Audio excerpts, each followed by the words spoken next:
we're back with David Plouffe, the man who says Hillary Clinton has a 100% chance of winning. So that means that no scenario that we could lay out to get Donald Trump to 270 electoral votes is something he would buy. So we thought we'd get David in here to look at those scenarios that the Republicans are talking about, citing them as a potential path to victory, and explain to us why they are not just implausible, but impossible.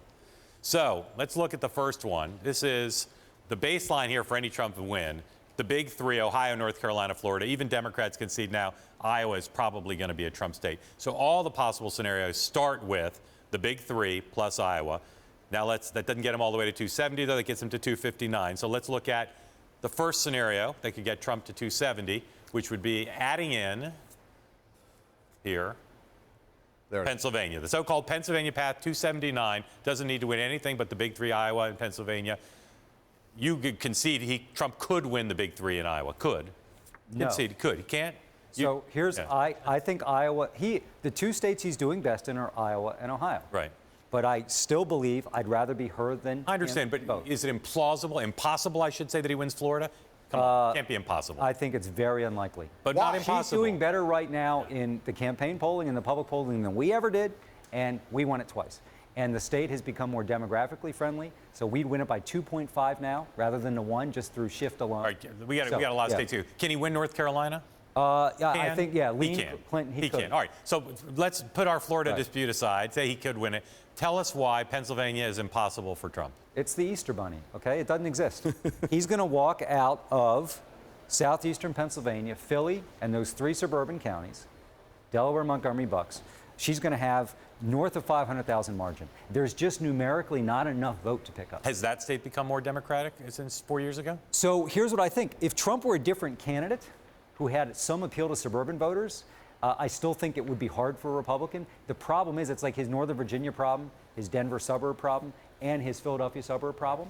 It just, he can't get there. So could he get within 2 or 3? I think she wins at 4 or 5, yes, but he can't get to a win number. Okay, let's look at scenario number 2 now. This is what we call the New Hampshire path. Again, it begins with the big 3 plus Iowa, and then you add in Nevada, New Hampshire, and the Maine 2nd District. That gets you right to 270 right there. Nevada, New Hampshire, and the 2nd District of Maine where you get 1 electoral vote. I mean, of those, the 2nd District of Maine is probably the most plausible. I think she's going to win New Hampshire, I think, quite comfortably. I think that southern tier is kind of similar to what we just talked about in terms of Pennsylvania suburbs outside of Philly, Virginia. And I think Nevada, at the end of the day, I know the polls are going to be close. Ours were relatively close because of the Latino vote there. But what you say makes this scenario impossible is New Hampshire, Nevada. Right. Yeah, I think if I'd ranked them, I think she's certain to win New Hampshire, in my view. As long as we're talking about this, though, just explain to me why Barack Obama won Nevada comfortably both times. Won it by a lot in 2008, won it comfortably in 2012. Why is she behind in polling in Nevada with all the Hispanics there? There's some polls that show it like 40-38, okay? 78% of the people aren't going to vote. 100% of the people are going to vote. And see, this is where I think the race is. Donald Trump he may be at a ceiling, but he's closer to a ceiling than she is. She's got more vote to come in.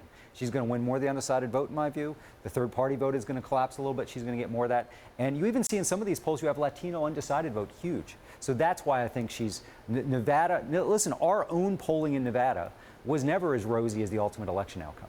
All right, let's look at the 3 last scenarios that I'm sure as we know, you're by definition going to say can't happen.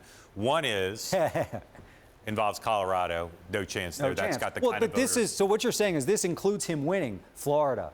Okay. Every scenario. All the scenarios have the big 3 and Iowa. No, right. Colorado, I don't see it all. I think she wins at 4 to 5 All right, points. what about winning the Silver State in Wisconsin? Get him to 275. Wisconsin's going to be a Clinton state. So is Michigan.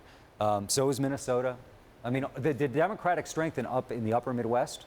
Now, Barack Obama had unique strength there both times, but I just don't see it happening. Unique strength because of the African-American vote. Well, no, because he was from Illinois, right? And it was really interesting. That was always an underappreciated. We didn't have to spend much time and money up there. Wisconsin was a little closer in 12 because of Ryan. Right. So why Colorado right now the polling is really close there, and Gary Johnson's getting a big chunk of that vote. Why is that? Why are you so sure? Well, there was 1 or 2 polls that had it close. Right. Okay. Yeah. So again, I think if you look at at modeling out 100% of the electorate, if you look at even the aggregation of most public polls, that may be one of Johnson's best states. I don't think he's going to get 12 or 14. And again, I think that she's going to absolutely mambo him with a Latino vote in Colorado. And you add suburban swing voters, which I think she's going to win in a dominating way, maybe even more than we won in 12 and 8. Well, certainly in 12. Right, but as you said before, the map has narrowed. And as the Trump campaign basically has as a proposition, perhaps at the end, pick two of these scenarios and just say, oh, go all in. Trump could do a week-long bus tour in Pennsylvania, right? Or whatever, Wisconsin, whatever they choose, right? So what happens? Because Florida and, well, I understand. And We'd have to, those are not. I'm not saying right, just that state, but I'm saying basically you could.